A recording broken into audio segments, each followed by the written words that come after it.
আসসালামু আলাইকুম প্রিয় বন্ধুরা, আমার ইউটিউব চ্যানেলে স্বাগত।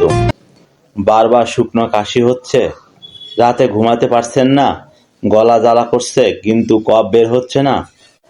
আজ আমরা জানবো এমন একটি অ্যান্টিটাসিভ সিরাপ সম্পর্কে যা শুষ্ক কাশিকে আরাম দিতে সাহায্য করে। ডেক্সপোর্টেন কুল ভিডিওটি শেষ পর্যন্ত দেখুন, বিস্তারিত জানতে পারবেন। ঔষধ পরিচিতি: এটি মূলত শুকনা কাশি, খুসখুসে কাশিতে ব্যবহার হয়। ওষুধটি উৎপাদন করেছে এসকেএফ ফার্মাসিউটিক্যাল লিমিটেড। কোন কাশিতে ব্যবহার করবেন? সব কাশি একরকম নয়। শুষ্ক কাশি, কফ বের হয় না, গলা চুলকায়, রাতে বেশি বাড়ে, ভাইরাল ইনফেকশন বা অ্যালার্জিক পর হয়, এই ধরনের কাশিতে অ্যান্টিটাসিভ সিরাপ উপকারী হতে পারে। সতর্কতা: যদি কফ সহ কাশি হয় তাহলে এই ধরনের সিরাপ সবসময় উপযুক্ত নয়, তখন এক্সপেক্টোরেন্ট দরকার হতে পারে। কিভাবে কাজ করে? এক্সপোর্টেন কুল এর প্রধান কাজ হলো কাশি রিফ্লেক্স কমানো। এটি মস্তিষ্কের কাশি নিয়ন্ত্রণ কেন্দ্রকে শান্ত করে, ফলে বারবার কাশি কমে যায়, ফলে গলা জ্বালা কমে, রাতে ঘুম ভালো হয়, অস্বস্তি কমে।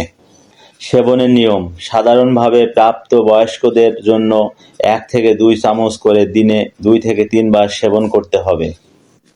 শিশুদের ক্ষেত্রে অবশ্যই একজন চিকিৎসকের পরামর্শ নেবেন।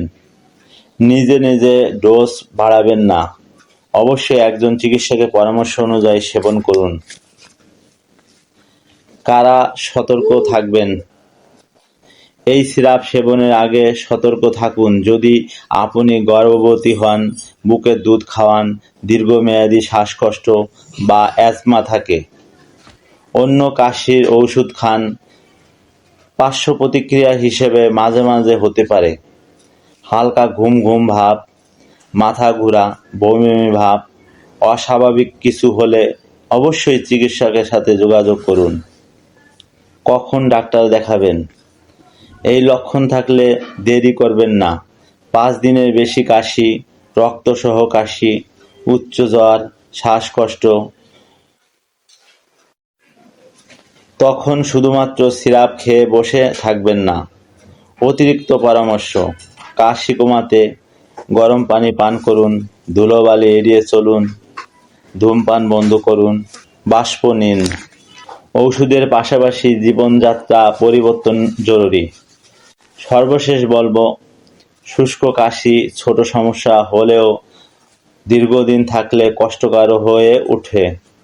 সঠিক ওষুধ, সঠিক পরামর্শ আর সচেতনতা, এই 3টি আপনাকে দ্রুত আরামে ফিরিয়ে আনতে পারে।